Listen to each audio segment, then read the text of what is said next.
Écrire, pour moi, c'était toujours été une envie que j'ai caressée depuis longtemps. J'aimais beaucoup la matière du français, un père qui écrivait bien.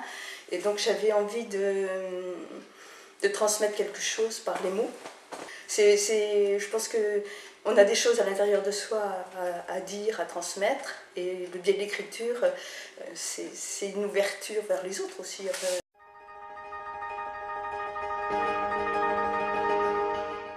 Ah, les animaux, je les aime. J'ai une grand-mère qui était d'origine paysanne dans la Meuse.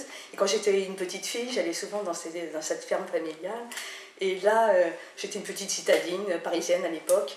Et j'adorais être avec les animaux. Donc c'était un univers de liberté et une proximité avec les animaux. Aller retrouver les chatons nouveau-nés, donner les doigts à tété ou enfin, c'était cette vie très simple.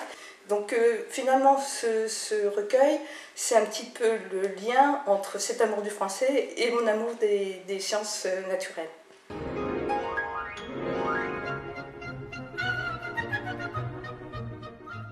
Présenter le livre, je dirais que c'est un bestiaire amusé, parce que je me suis vraiment amusée à l'écrire. C'est à la fois des portraits de personnes qui ressemblent à des animaux, à la fois au niveau physique et au niveau psychologique. Et puis à partir de ça, une fois que j'avais fait un peu ce rassemblement, j'ai essayé de bâtir une histoire avec le personnage.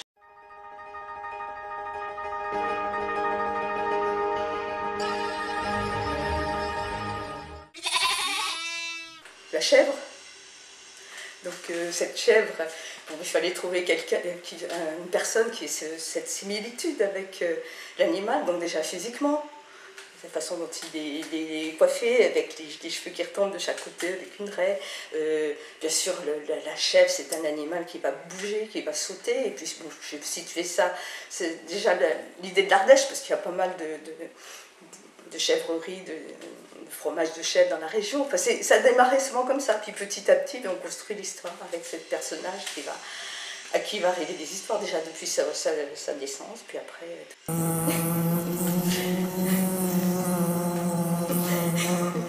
La mouche, ben là aussi, c'est un animal qui n'est pas forcément très très aimé, mais qui mérite aussi de s'arrêter un petit peu à son existence. Donc, il fallait la faire vivre, la faire bourdonner, le faire intégrer aussi des histoires de papier de mouche, tout ce qui est dans le vocabulaire de la mouche, et Dieu sait s'il y en a dans la langue française.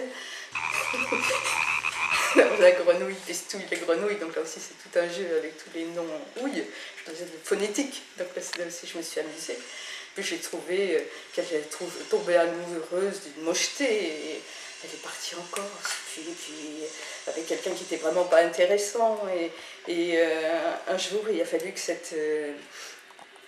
cette grenouille finisse par devenir une grenouille de béquet, se dire qu'elle avait une mauvaise vie, essayer de se racheter. Donc il lui était arrivé aussi pas mal d'histoires.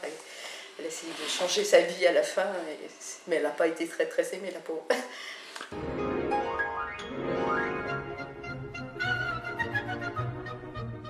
Je me suis tellement amusée à l'écrire que j'avais envie de partager aussi cette bonne humeur. Enfin,